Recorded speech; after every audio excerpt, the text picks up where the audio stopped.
Hey people, what's going on? I'm the Broken Puppet, and today I'm talking about 5 common mistakes you might be making that are ruining your work as an artist.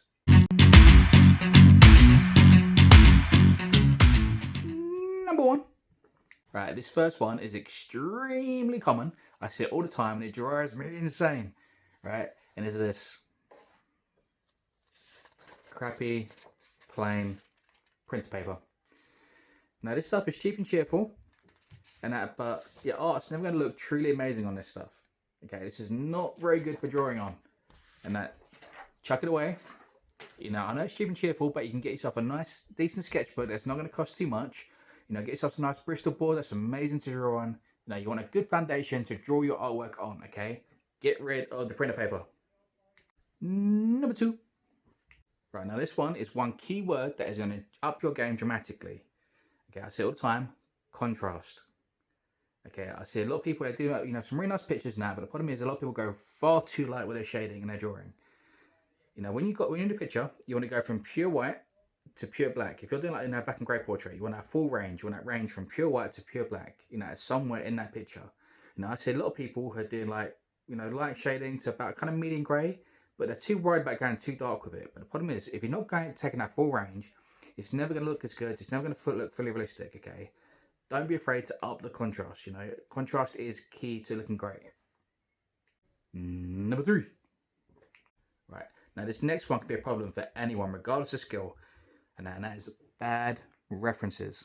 And now, by bad reference, I mean pictures like, say, family photos, or a lot of images you see in magazines, where it's a good lighting source, kind of like what you're seeing now, but the light's coming from the front. The light's kind of coming this way. But the problem is, when it's coming this way, everything's nice and even, the coloring's all sort of nice and even. There's not enough contrast, there's not enough shadow. There's not enough to really tell a great story, especially when it's a pencil drawing in black and white. You want a really good lighting source that's coming from a certain angle or a light from behind or something. And the best way to sort of get this is you sort of Google it and you look up, really good sort of pencil drawings, and you'll see like the shading is very high definition.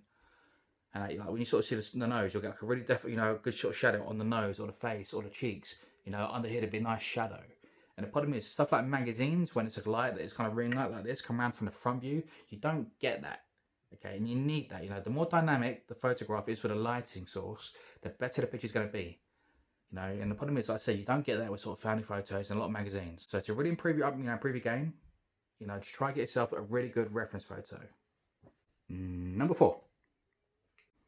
Now this one can be a little bit problematic, and the problem is, I know artists, we don't always have the most money in the world. We sort of vary from like young people to old people, and the problem is we don't always have enough money to really invest in good materials. But this is the problem. It's really hard to do amazing work if you don't have the right materials.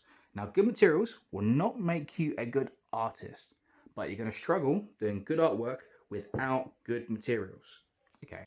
Now, by good materials, I'm talking about good sort of quality stuff like the pencils. You want a good range between like low H's up to high B's. For dark contrast. You can get yourself some sort of charcoal pencils. If you're using sort of pens and markers, you might want to consider maybe investing like Copic markers or Winsor & Newton brush markers. They're very good. Chameleon pens. Chameleon pens got a really good blending tip. So you can bring your pens out to absolutely nothing, which is a really, really good ability to do with markers. And this goes for everything. Paints, tattoo equipment, anything. Any sort of thing you do, it's worth investing in good materials. Good paper, good pens, good markers, good everything. But like I said, I understand not everyone has money to afford stuff and that. A lot of these things are not overly expensive. So try to buy them when you can, but good materials will really help you guys out. And it's definitely worth the investment. So yeah, good equipment will definitely help. Number 5. Now this one is a really, really hard one to do. I know everyone struggles with this one a little bit. I do myself, and it's really hard not to do it, okay? But if you're doing a drawing, don't draw the best bit first, okay? Okay, if you're doing a face, don't jump straight into doing the eyes necessarily, or the nose, or the mouth. The bits we consider the funnest bit to do, sort of try and work an angle, you kind of work around. Because the problem is, if you do the best bit first, you're going to kind of lose interest a little bit, and the rest of it's not going to be as good. If you work from the least interesting parts first, you're going to look forward to doing those bits. You're going to work towards that. So the whole quality image is going to be just the same as what the eyes, nose, mouth, or like the fun parts of the image are going to be. Now, like I say, the problem is if you do it first, you're going to lose the motivation, you're going to lose the inspiration sometimes, and sometimes you're going to rush a little bit around the outside bits where you don't want that. and it's going to be obvious, you know. But like I said, we all struggle with it at times. I do the same thing sometimes. It's so easy to want to jump into the bit you're most looking forward to. But yeah, just do the best you can to avoid doing the funnest bit first. So yeah, people, that's 5 common mistakes a lot of people make with their artwork. If you guys made those mistakes, comment below, let me know. I'd love to know how many people are actually making these things, you know, because everyone I know pretty much makes these kind of mistakes. And yeah, if it helps out, you know, comment below. Any advice you guys have as well, don't forget, this is for helping people. So if you have any advice, comment below and let people know. So yeah, I hope that's helped you guys out. I will be doing some more full-length tutorials on some of the key aspects in that video as well. Stuff like the equipment, I'm going to do a full-length video on the equipment, you know, stuff that's really good to use, stuff that's not, and I'll show you exactly which ones are good, which ones I don't like, and we'll go from there to help you guys out.